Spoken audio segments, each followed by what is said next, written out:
स्वागत है आपका मेरे YouTube channel teach info smart में। आज हम लोग इस वीडियो के माध्यम से अध्ययन करेंगे मध्यकालीन भारत के बारे में। मैं आपको इस वीडियो में जो भी पढ़ा रहा हूँ इसके बाहर कहीं से भी कुछ भी क्वेश्चन नहीं आना है आपके ग्रुप डी के एग्ज़ाम में। यह आपको ध्यान रखना है, बहुत ध्यान से आपको पढ़ना है जो मैं आपको बता रहा हूँ। जितने महत्वपूर्ण क्वेश्चन बन सकते हैं मैंने आपके लिए सब इसमें पॉइंट वाइज ले लिया है, ध्यान रखिएगा। तो सबसे पहले क्या था, मध्यकालीन भारत की शुरुआत कहाँ से हुई ये आपको जानकारी होनी चाहिए। देखो, कोई भी सब्जेक्ट आप पढ़िए, चाहे वो साइंस हो, मैथ हो, रीजनिंग हो, ठीक है, चाहे जो भी सब्जेक्ट हो, आपको सबसे पहले उसको समझने की ज़रूरत होती है। ठीक है, जैसे आपको साइंस पढ़ना है तो साइंस में कारण के पीछे जाना है आपको कि किस कारण ऐसा हुआ। ठीक है, वैसे अगर आपको इतिहास के बारे में पढ़ना है, हिस्ट्री पढ़ना है, तो हिस्ट्री भी आपको शुरुआत से ही पढ़नी है। शुरुआत से मतलब कि शुरुआत कहाँ से हुई, कहाँ से चीज़ें मिलना चालू हुई, कि मानव का विकास कहाँ से हुआ, कैसे पता चला ये कि मानव का विकास हुआ, कब से इनका जो है पहचान है इस दुनिया में, है ना। तो इसको समझने का प्रयास करिए। जैसे अगर आप समझने बैठोगे तो समझने का मतलब ये है कि अभी आप समझोगे इतिहास को तो आपके दिमाग में आना चाहिए कि इतिहास सबसे पहले कहाँ से बना होगा, कहाँ से शुरुआत हुई इसकी। तो आपने देखा, आपको मिला हड़प्पा सभ्यता, जिसमें मोहनजोदड़ो है, लोथल है, कालीबंगन है ना, इन सब चीज़ों के बारे में जिसमें बात की गई है आपको पता होना चाहिए। सिंधु सभ्यता के बारे में तो आपको सबसे पहले ये मिलेगा कि ये तो प्राचीन की बातें चल रही हैं, है ना, और ये इसी में जो है शुरुआत यहीं से हुई थी, इतिहास की शुरुआत यहीं से हुई है। आप ऐसा सोचोगे, बिल्कुल ऐसा ही सोचना चाहिए आपको। यही पढ़ने का तरीका है। सब्जेक्ट को आप पढ़िए लेकिन समझिए ज़्यादा, ठीक है। अगर आप समझोगे तो आपको सब याद हो जाएगा, ये ध्यान रखिए। सब्जेक्ट को आपको समझना, जो अच्छी स्टडी होती है ना वो यही स्टडी होती है कि आपको चीज़ों को समझना होता है, बस ये ध्यान रखिए। अब मैं आपको इतिहास पढ़ा रहा हूँ, इतिहास आपको समझना चाहिए कि इतिहास कहाँ से शुरू हुआ, क्या है। तो आप मेरे चैनल पर विजिट करिएगा, मैंने उसके भी वीडियोस अपलोड कर दिए हैं, ध्यान से पढ़ लीजिएगा, ठीक है। प्राचीन भारत के बारे में जो था मैं सब आपको बता चुका हूँ, इम्पॉर्टेंट आपके लिए जो भी महत्वपूर्ण था, ठीक है। और बाकी रही क्वेश्चन की बात, तो मैं क्वेश्चन बहुत सारे आपको करवाने वाला हूँ, इसके लिए आप निश्चिंत रहो। मध्यकालीन भारत की शुरुआत होती है मोहम्मद बिन कासिम से। भारत पर आक्रमण करने वाला प्रथम अरब मुस्लिम था, ये आपको ध्यान रखना है, एग्जाम में कई बार क्वेश्चन पूछा जा चुका है। जिसने सिंध व मुल्तान को 712 ईस्वी में जीत लिया था।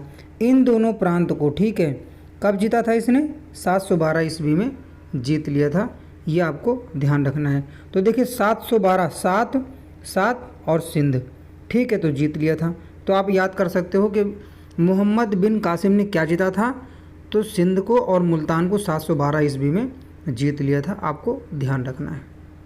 तो मोहम्मद बिन कासिम के ऊपर जो क्वेश्चन बनता है वो यही बनता है कि भारत पर प्रथम अरब मुस्लिम कौन था आक्रमण करने वाला, ये बनता है। तो ध्यान रखिएगा, अरब मुस्लिम का अगर क्वेश्चन आ जाए तो आपको मोहम्मद बिन कासिम का टिक कर देना है, जो भी ऑप्शन दिया हो, ठीक है। और आता है कि 712 ईस्वी में ही जीता था, उसने जीत लिया था किसको? दो प्रांत को, सिंध व मुल्तान को। बस आपको इतना ध्यान रखने की ज़रूरत है, इससे बाहर क्वेश्चन नहीं आएगा, ये ध्यान रखिएगा। आगे लिखा हुआ है महमूद गजनवी के बारे में। कासिम के बाद में कौन आया? महमूद गजनवी आया था, ठीक है। इसकी क्या विशेषता थी, इसने क्या किया हिंदुस्तान में आकर के? तो देखिए क्या किया।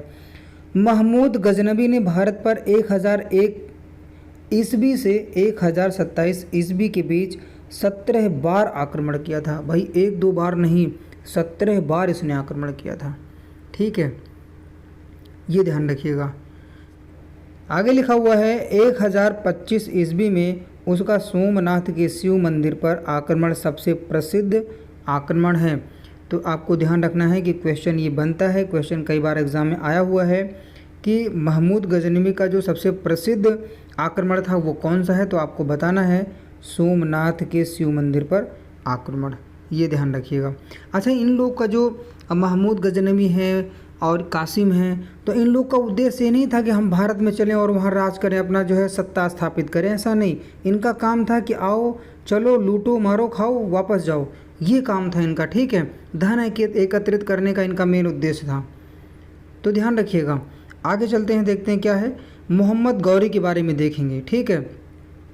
अब मोहम्मद गौरी का देखेंगे तो महमूद गजनवी के विपरीत, देखिए अभी तक मैंने आपको बताया ना इसके पहले कि जो कासिम था और गजनबी थे, ये लोग जब हिंदुस्तान में आए तो उनका ये उद्देश्य नहीं था कि हम चले वहाँ सत्ता स्थापित करें, राज करें, है ना।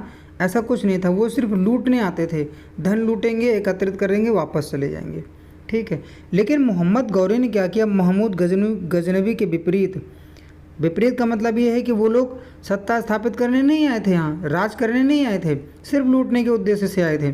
लेकिन मोहम्मद गौरी ने क्या किया, जो है महमूद गजनबी के विपरीत मोहम्मद गौरी के भारत पर आक्रमण का उद्देश्य भारत में मुस्लिम राज्य की स्थापना करना था। देखिए, इसके पहले कासिम आया, इसके पहले गजनबी आया, लेकिन उनका ये सब उद्देश्य नहीं था, सिर्फ लूट मार करना था, ठीक है। लेकिन मोहम्मद गौरी का उद्देश्य यही था कि हम भारत में चलेंगे, आक्रमण करेंगे, जीतेंगे और वहाँ पर मुस्लिम राज्य की स्थापना करेंगे। आगे लिखा हुआ है, गौरी और पृथ्वीराज चौहान के बीच 2 लड़ाइयाँ हुई हैं। तो ध्यान रखिएगा इस चीज़ को, बहुत बार ये एग्ज़ाम में आ चुका है, ठीक है, कि पृथ्वीराज चौहान और मोहम्मद गौरी के बीच में कौन सी लड़ाइयाँ हुई हैं। तो आपको बताना है तराइन का प्रथम युद्ध और तराइन का द्वितीय युद्ध हुआ है, ठीक है। प्रथम युद्ध हुआ था 1191 ईस्वी में, जिसमें गौरी की पराजय हुई थी, तथा जो दूसरा युद्ध हुआ उसमें क्या हुआ था, 1192 ईस्वी में पृथ्वीराज चौहान की पराजय हो गई थी। ये आपको ध्यान रखना है, ठीक है। तो पहले मोहम्मद गौरी आया था, ठीक है, वो लड़ गया पृथ्वीराज चौहान से और वो हार गया। लेकिन जब वो दूसरी बार आक्रमण उसने किया तो वो जीत गया और पृथ्वीराज चौहान हार गए। इस तरीके से आपको ध्यान रखना है। अब देखेंगे मध्यकालीन भारत प्रमुख वंश एवं शासक। तो अभी तक कासिम आया, गजनबी आया, गौरी आया, ठीक है। तो कासिम और गजनबी का तो कोई उद्देश्य नहीं था कि हम भारत में चल के राज करेंगे, सत्ता स्थापित करेंगे या मुस्लिम राज्य बनाएंगे, ऐसा कोई उसका उद्देश्य नहीं था, इस पर्पज़ से नहीं आए थे। उनका मेन उद्देश्य था चलो लूटो मारो, ठीक है, और उसके बाद में वापस आ जाओ, जो भी धन मिले उसको लूट करके, ठीक है। लेकिन गौरी जब आया तो उसका एकदम विपरीत सोच थी बाकी दोनों जो आक्रमणकारी थे उनसे, और वो यहाँ पर मुस्लिम राज्य बनाना चाहता था, ठीक है। तो गौरी के बाद में देखिए अब हम लोग पढ़ेंगे कि जितने भी वंश आए और शासक उनके बारे में। तो देखिए सबसे पहले क्या हुआ था, गुलाम वंश की शुरुआत हुई 1206 से 1290 ईस्वी तक था ये गुलाम वंश, ठीक है। अब इसमें जितने भी महत्वपूर्ण तथ्य बनते हैं, जिनके ऊपर इसमें क्वेश्चन ज़्यादा बनता है, मैं आपको बताता रहूँगा, वही आपको फोकस करना है, उसी पर ध्यान रखिएगा। कुतुबुद्दीन ऐबक के बारे में आपको पढ़ाऊँगा, आराम शाह के बारे में पढ़ाऊँगा। आराम शाह के बारे में थोड़ा सा मैं अभी यहीं बता देता हूँ। कहते हैं कि कुतुबुद्दीन ऐबक का लड़का था आराम शाह, ठीक है, और कुछ इतिहासकार मानते हैं कि ये इसका भाई था, लेकिन कुछ इतिहासकार मानते ही नहीं कि आराम शाह था। तो ध्यान रखिएगा, ये इसके ऊपर बहुत ही इतिहासकारों में मतभेद हैं, विवाद हैं, ये आपको ध्यान रखना है, ठीक है। इल्तुतमिश के बारे में हम लोग पढ़ेंगे। 4 नंबर में देखेंगे रुकनुद्दीन फिरोज शाह के बारे में पढ़ेंगे, रजिया सुल्तान के बारे में पढ़ेंगे, मुइजुद्दीन बहराम शाह के बारे में पढ़ेंगे।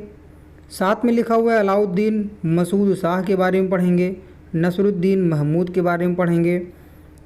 9 में लिखा हुआ है गयासुद्दीन बलबन के बारे में पढ़ेंगे, और 10 में लिखा है शमसुद्दीन क्यूमर्स के बारे में पढ़ेंगे। लेकिन आपको ध्यान रखना है, मैं आपको जो आपके एग्ज़ाम पॉइंट ऑफ व्यू से ज़्यादा महत्वपूर्ण है वही मैं आपको पढ़ाऊँगा, ध्यान रखिएगा आप, ठीक है। तो देखते हैं आगे। गुलाम वंश 1206 ईस्वी से 1290 ईस्वी तक चला था, ठीक है। अब देखिए इसमें क्या था, गुलाम वंश मध्यकालीन भारत का एक राजवंश था, ठीक है। मध्यकालीन भारत क्या था, एक राजवंश था, और ये ऐसा राजवंश था जो कि मध्यकालीन भारत में पहली बार जो है सत्ता स्थापित करने के उद्देश्य से भारत में आया था, ठीक है।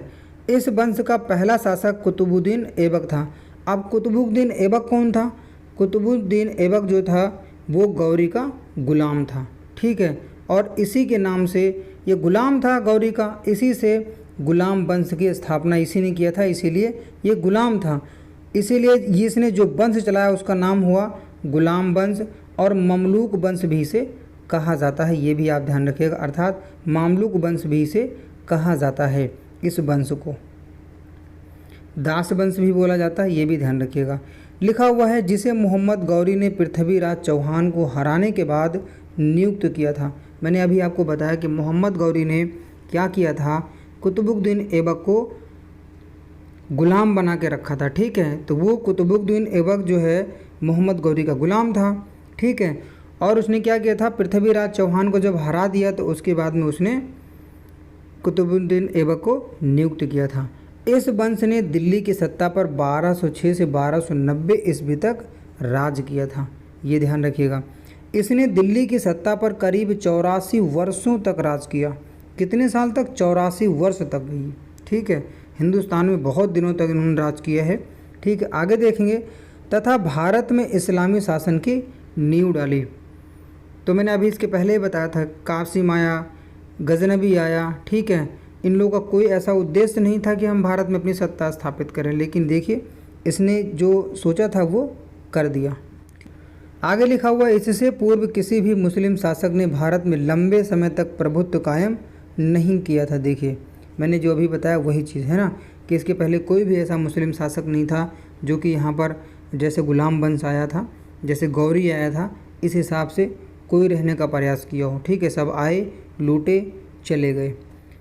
इसी समय चंगेज खां के नेतृत्व में भारत के ऊपर पश्चिमी क्षेत्र पर मंगोलों का आक्रमण भी हुआ था। अर्थात गुलाम वंश के टाइम में, मामलुक वंश के टाइम में, या फिर दास वंश भी आप कह सकते हो। ठीक है, 3 नामों से इसको जाना जाता है। इसी समय मंगोलों का आक्रमण भी उत्तर पश्चिमी क्षेत्र में हुआ था भारत के, ध्यान रखिएगा। कुतुबुद्दीन ऐबक के बारे में देखेंगे, 1206 से 1210 तक इसने राज किया था, यह आपको ध्यान रखना है। 1206 में महमूद गौरी की मृत्यु के बाद कुतुबुद्दीन ऐबक दिल्ली के सिंहासन पर बैठा। इसी के साथ भारत में पहली बार गुलाम वंश की स्थापना हुई थी। ध्यान रखिएगा, यह एक गुलाम था। ठीक है, किसका गुलाम था? गौरी का। गुलाम होने के नाते जब इसने सत्ता स्थापित की, जब इसको सत्ता मिली तो इसने क्या चलाया? गुलाम वंश चलाया था। ठीक है, ये आपको ध्यान रखना है जब ये सिंहासन पर बैठा था। कुतुबुद्दीन ऐबक का राज्य अभिषेक 12 जून 1206 को हुआ था। यह भी आप ध्यान रखिएगा, लेकिन ये क्वेश्चन एग्ज़ाम में नहीं पूछा जाता है। अगर आ भी जाए तो आप ध्यान रखिएगा, इसने अपनी राजधानी लाहौर को बनाया था। हाँ, ये क्वेश्चन आता है। ठीक है, इसने अपनी राजधानी लाहौर को बनाया था, उसके बाद में दिल्ली हो गई थी, ये भी ध्यान रखिएगा। कुतुबुद्दीन ऐबक कुतुबी तुर्क था। देखिए तुर्क था, कुतुबी तुर्क है ना, तो ये भी आता है एग्ज़ाम में। अभी मैंने आपको बताया था कासिम क्या था, वो एक अरब मुस्लिम था, और ये ऐबक के बारे में अगर आ गया कि ये क्या था तो आपको बताना है कि कुतुबी तुर्क था। कुतुबुद्दीन ऐबक मोहम्मद गौरी का गुलाम व दामाद था। ठीक है, ये भी आपको ध्यान रखना है, दामाद था गौरी का जो ऐबक था। बाद में मोहम्मद गौरी ने अपनी लड़की की शादी कुतुबुद्दीन के साथ में कर दिया था, जिससे कि सत्ता किसी और के हाथ में न ट्रांसफ़र होने पाए। ठीक है, आगे देखेंगे, लिखा है कुतुबुद्दीन ऐबक को लाख बख्श या हातिम ताई की संज्ञा दी जाती थी। ये भी ध्यान रखिएगा, ये क्वेश्चन बनता है, कई बार एग्जाम में आ चुका है। कुतुबुद्दीन ऐबक ने एल्दोज अर्थात गजनी को दामाद, कुबाचा जो कि मुल्तान और सिंध का था को बहनोई और इल्तुतमिश को अपना दामाद बनाया था। ठीक है, तो उम्मीद करता हूँ आप समझ गए होंगे। मैंने जो बताया कि जो कुतुबुद्दीन ऐबक था वो एल्दोज को दामाद बनाया और कुबाचा को बहनोई बनाया था अपना, अर्थात कुबाचा के साथ में अपनी बहन की शादी कर दी थी। ठीक है, और यल्दोज के साथ में जो है अपनी लड़की की शादी उसने किया था। इल्तुतमिश को भी अपना दामाद उसने बनाया था, तो ध्यान रखिएगा। तो आप याद कर सकते हो दामाद, देखिए 2। ठीक है, दामाद अर्थात 2 लोग दामाद थे। कौन थे 2 लोग? यल्दोज था और इल्तुतमिश था, ये आपको ध्यान रखना है। ठीक है, और जो बहनोई था वो कुबाचा था। अब देखिए यहाँ पर क्या है, इल्तुतमिश को अपना दामाद बनाया था। किस लिए बनाया था? ताकि गौरी की मृत्यु के बाद सिंहासन पर कोई और दावेदार ना बन सके। ठीक है, इसने अपने गुरु कुतुबुद्दीन बख्तियार काकी की याद में कुतुब मीनार की नींव रखी थी, यह भी आपको ध्यान रखना है। परंतु वह इसका निर्माण कार्य पूरा नहीं करवा सका था। किसका? देखिए कुतुब मीनार का। कुतुब मीनार कई बार क्वेश्चन आता है कि कुतुब मीनार का जो है किसके याद में बनवाया था, तो ध्यान रखिएगा ये बख्तियार काकी की याद में उसने कुतुब मीनार की नींव रखी थी। पर आगे देखिए, परंतु वह इसका निर्माण कार्य पूरा नहीं करवा सका। इल्तुतमिश ने कुतुब मीनार का निर्माण कार्य पूरा करवाया था। इल्तुतमिश जो कि दामाद था किसका? कुतुबुद्दीन ऐबक का। दिल्ली में स्थित कबेट उल इस्लाम मस्जिद और अजमेर का 2.5 दिन का झोपड़ा का निर्माण कुतुबुद्दीन ऐबक ने ही करवाया था। तो आपको ध्यान रखना है, ये बहुत बार क्वेश्चन आया हुआ एग्ज़ाम में ये, ठीक है।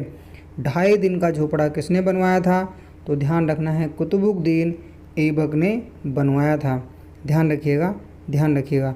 देखिए दिन पढ़ रहा है ना, कुतुबुद्दीन, यहाँ पर भी दिन, यहाँ पर भी दिन, तो आप ऐसे याद रख सकते हो। रिलेट करिए, आप कोई भी शब्द याद करना है तो उसको आपस में शब्दों को रिलेट करिए, बहुत जल्दी याद हो जाता है, ठीक है।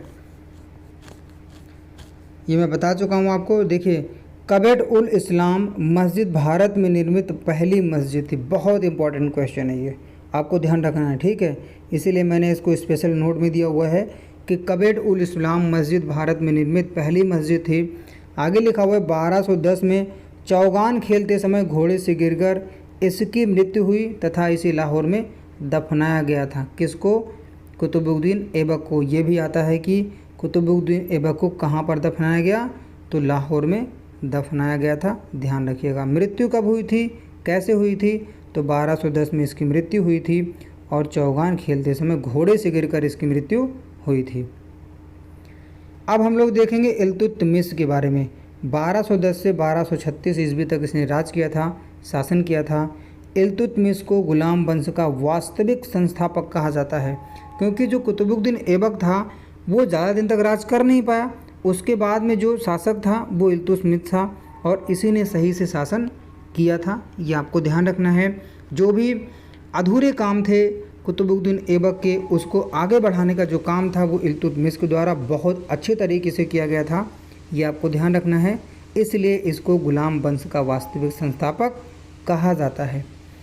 कुतुबुद्दीन ऐबक की मृत्यु के बाद इल्तुतमिश 1210 ईस्वी में दिल्ली के सिंहासन पर बैठा। दिल्ली का शासक बनने से पहले यह बदायूं का राजा था। कहाँ का राजा था? बदायूं का राजा। ये क्वेश्चन कई बार एग्जाम में पूछा जा चुका है कि इल्तुतमिश दिल्ली का शासक बनने से पहले कहाँ का राजा था? तो आपको बताना है बदायूं का, ठीक है। इसने दिल्ली के सिंहासन पर बैठने के बाद राजधानी को लाहौर से दिल्ली स्थानांतरित किया था। ये ध्यान रखना है, कुतुबुद्दीन ऐबक के समय में जो उसकी राजधानी थी वो लाहौर थी, लेकिन जब इल्तुतमिश बना तो लाहौर से दिल्ली ट्रांसफ़र कर दिया था राजधानी को, अर्थात राजधानी इसने दिल्ली बना लिया था। इल्तुतमिश इलबरी तुर्क था। देखिए ये भी देखिए, ई से इल्तुतमिश और ई से ही इलबरी तुर्क, तो इसको भी आप याद कर सकते हो, ठीक है। रिलेट करो, ऐसे ही याद हो जाएगा। तो इल्तुतमिश क्या था? इल्तुतमिश जो था वो इलबरी तुर्क था, जो कुतुबुद्दीन ऐबक का दामाद व गुलाम था। यह भी गुलाम था, ये भी ध्यान रखिएगा। इल्तुतमिश को गुलामों का गुलाम कहा जाता है। ध्यान रखिएगा, क्यों ऐसा कहा जाता है?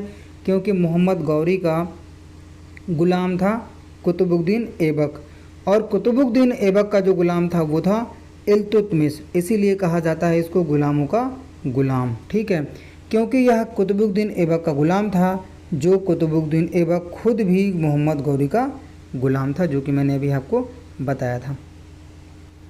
लिखा हुआ है इल्तुतमिश इक्ता प्रथा और शुद्ध अरबियन सिक्के चलाने वाला प्रथम शासक था। ये भी ध्यान रखिएगा, बहुत महत्वपूर्ण क्वेश्चन बनता है यहाँ से।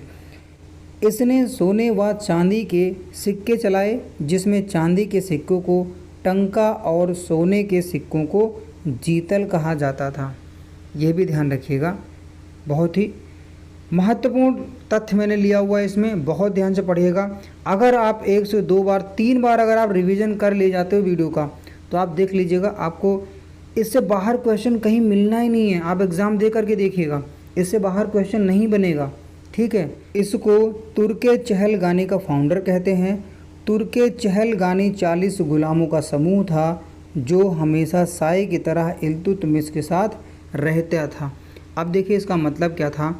इल्तुतमिश ने क्या किया था, अपनी सुरक्षा के लिए उसने 40 गुलामों का एक समूह बनाया था, जिसमें सबसे अच्छे लेवल के लड़ाकू रखे गए थे। ये जो गुलाम थे 40, ये बहुत ही अच्छे लेवल के, बहुत ही प्रशिक्षित गुलाम थे। प्रशिक्षित किस चीज़ में? लड़ाई में। तो ध्यान रखिएगा। और ये किसके साथ रहते थे? इल्तुतमिश के साथ रहते थे, उसकी सुरक्षा में रहते थे, हमेशा साए की तरह। देखिए यहाँ पर लिखा भी है, ठीक है, लिखा हुआ है दिल्ली में स्थित नसरुद्दीन का मकबरा, ध्यान रखिएगा, नसरुद्दीन का मकबरा इल्तुतमिश ने सुल्तान गोरही की याद में बनवाया था। किसके याद में? गोरही की याद में बनवाया था, ध्यान रखिएगा। यह मकबरा भारत में निर्मित प्रथम मकबरा था। ध्यान रखिएगा, एग्जाम में एक क्वेश्चन भी आता है, कई बार ये पूछा जा चुका है कि भारत में प्रथम निर्मित मकबरा कौन सा था, तो आपको बताना है कि नसरुद्दीन का मकबरा था। आगे लिखा हुआ है इल्तुतमिश प्रथम शासक था जिसने 1229 ईस्वी में बगदाद के खलीफा से सुल्तान की वैधानिक उपाधि हासिल की थी। लिखा हुआ है इसकी मृत्यु 1236 ईस्वी में हुई थी। किसकी? तो ध्यान रखिएगा, इल्तुतमिश की मृत्यु कब हुई? 1236 में। लिखा हुआ 1236 ईस्वी में मरने से पहले इल्तुतमिश ने अपनी पुत्री रजिया को अपने उत्तराधिकारी घोषित किया, क्योंकि उसका बड़ा पुत्र महमूद मारा जा चुका था। ठीक है, तो इल्तुतमिश के बाद में रजिया सुल्ताना को जो है सुल्तान बना दिया गया, शासक बना दिया गया था।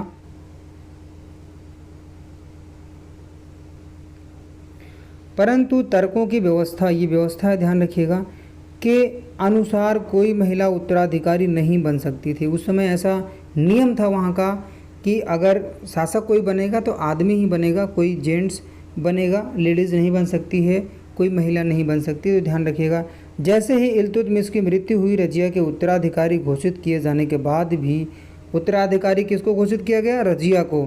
ठीक है, इल्तुतमिश के मरने के बाद में। तो ध्यान रखिएगा, इल्तुतमिश की जो पत्नी थी शाह तुर्काना के नेतृत्व में उसके छोटे पुत्र रुकनुद्दीन फिरोज को सुल्तान बनाया गया। और किसने बनाया? तो ध्यान रखिएगा, चालिसा ने रुकनुद्दीन को गद्दी पर बिठाया। जो 40 गुलाम थे, जिसका चहलगानी जो बनाया था इल्तुतमिश ने, उन्होंने ही बैठा दिया। तो दोस्तों बस आज इस वीडियो में इतना ही। उम्मीद करता हूँ वीडियो आपको पसंद आई होगी। आगे जो भी है इसमें गुलाम वंश में दूसरे वीडियो में पढ़ेंगे, दूसरे के बाद में फिर तीसरे में पढ़ेंगे, और मैं कोशिश करूंगा कि 3 वीडियो में आपका गुलाम वंश समाप्त हो जाए और बहुत अच्छे से जो भी महत्वपूर्ण आपके लिए है वही मैं आपको पढ़ाऊंगा। तो आज इस वीडियो में मुझे दीजिए इजाज़त, मिलता हूं मैं आपको नेक्स्ट वीडियो में नेक्स्ट कंटेंट के साथ में। अगर वीडियो आपको पसंद आई हो तो वीडियो को लाइक, शेयर और सब्सक्राइब करना ना भूलें। नमस्कार।